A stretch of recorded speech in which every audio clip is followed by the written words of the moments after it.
کچھ لوگوں کے پاس علم ہوتا ہے پر ان کا علم کسی کو نفع نہیں دیتا، اسی طرح کچھ لوگوں کے پاس مال ہوتا ہے پر ان کا مال کسی کو فائدہ نہیں دیتا، سمیٹ کے لے جاتے ہیں ہر شے قبر میں۔ حضرت ابوبکر صدیق رضی اللہ تعالیٰ عنہ کا مال اتنی شان والا تھا کہ آپ رضی اللہ تعالیٰ عنہ کاروبار کرتے تھے اور کپڑے کا کاروبار کرتے تھے اور وسیع کاروبار کرتے تھے۔ جس دن آپ نے اسلام قبول کیا آپ کے پاس 40,000 دینار تھے۔ 40,000 دینار بہت بڑے امیر آدمی کے پاس ہوتے تھے۔ 40,000 دینار تھے، کچھ نے درہم بھی لکھیں، 40,000 تھے، لیکن آپ نے سارے کے سارے راہ خدا میں خرچ کر دی۔ میں نے یہ نہیں کہا کہ اس میں سے 2.5% زکوٰۃ دی، میں نے یہ نہیں کہا، میں نے کہا کہ سارے کے سارے راہ خدا میں خرچ کر دی۔ اور آپ نے 1 منٹ کے لیے بھی کبھی توقف نہیں کیا کہ یہ میرے پاس مال ہے تو لہٰذا اب میں کس طرح کر کے اس کو خرچ کروں۔ پہلے تو آپ نے اسلام قبول کیا تو مال خرچ کرنا شروع کیا، پھر جب آپ ہجرت کے لیے نبی کریم صلی اللہ تعالی علیہ وسلم کو لے کے گئے تو اس میں بھی مختلف روایتیں ہیں۔ ایک روایت یہ ہے کہ اس وقت 5,000 دینار آپ کے پاس تھے، بہت بڑی رقم تھی یہ بھی۔ جب آپ گھر سے نکلے نا تو وہ سارے پیسے ہی آپ نے ساتھ لے لیے، سارے ہی۔ بڑا مشکل کام ہے، گھر میں جوان بیٹیاں بھی تھیں، بچے بھی تھے، خرچے بھی تھے، لیکن یارو یہ بڑا کٹھن رستہ ہے۔ وہ سارا ہی پیسہ لے لیا اور وہاں پتھر رکھ کے نا چھوٹے چھوٹے تو ان کے اوپر کپڑا ڈال دیا۔ والد نابینا تھے، اپنی صاحبزادی سے فرمانے لگے اگر ابا جی پوچھے نا ابو بکر سارے پیسے تو نہیں لے گیا؟ اور وہ ڈھونڈتے ڈھونڈتے یہاں آئے تو ان کا ہاتھ لگوا دینا، انہیں پتہ چلے کہ پیسے ابھی یہیں پڑے ہوئے، لیکن ساری رقم ساتھ لے گئے اور راہ ہجرت میں ساری رقم خرچ کر دی۔ میرے نبی کریم صلی اللہ تعالی علیہ وسلم نے اعلان فرمایا غزوہ کے لیے، جنگ کے لیے، جہاد کے لیے، قحط کا زمانہ تھا، لوگوں کے پاس کھانے کو روٹی نہیں تھی۔ حضرت عمر فاروق فرماتے مجھے یوں لگتا تھا کہ ان دنوں سب سے زیادہ خوشحال میں ہی ہوں، تو میں نے اس طرح کیا کہ گھر کا سارا مال جمع کیا تو وہ میں نے نصف کیا، اس کو آدھا، اور آدھا مال میں نے رکھ لیا گھر والوں کے لیے اور آدھا مال پھر میں بول رہا ہوں 2.5% نہیں 50%۔ یہاں 2.5% کی زکوٰۃ دیتے ہوئے لوگ پریشان ہو جاتے ہیں۔ 50% جناب عمر فاروق رضی اللہ تعالیٰ عنہ فرماتے ہیں کہ وہ میں نے اس کو جمع کیا اور میں نے ارادہ کیا کہ آج ابو بکر سے آگے گزریں گے انشاءاللہ، نیکیوں میں، خرچ کرنے میں، کمانے میں نہیں، جمع کرنے میں نہیں، خرچ کرنے میں۔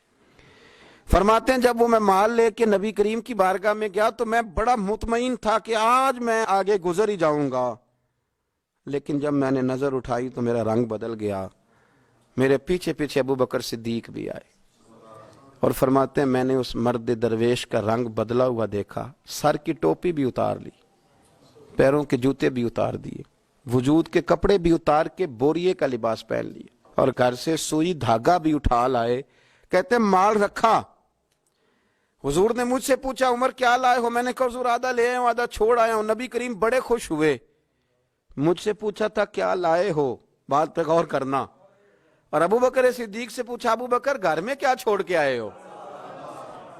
مجھ سے پوچھا کیا لائے ہو، ابو بکر سے پوچھا ماں اب کئی تھا، کیا چھوڑ کے آئے ہو؟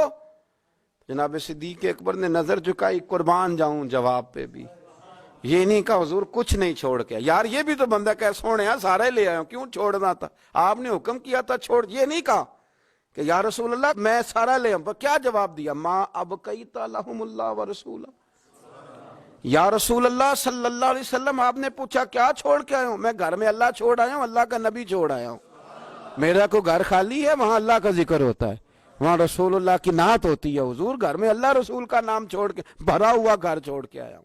پھر قربان جاؤں میرے نبی کریم پر بھی، حضور سید عالم علیہ السلام نے فرمایا یہ تیرے پیچھے جبریل کھڑے ہیں اور وہ بھی ٹاٹ کا لباس پہن کے آئے ہیں۔ میں نے ان سے پوچھا ہے جبریل آج ٹاٹ کا لباس، آج ٹاٹ کا لباس کیوں پہنا ہے؟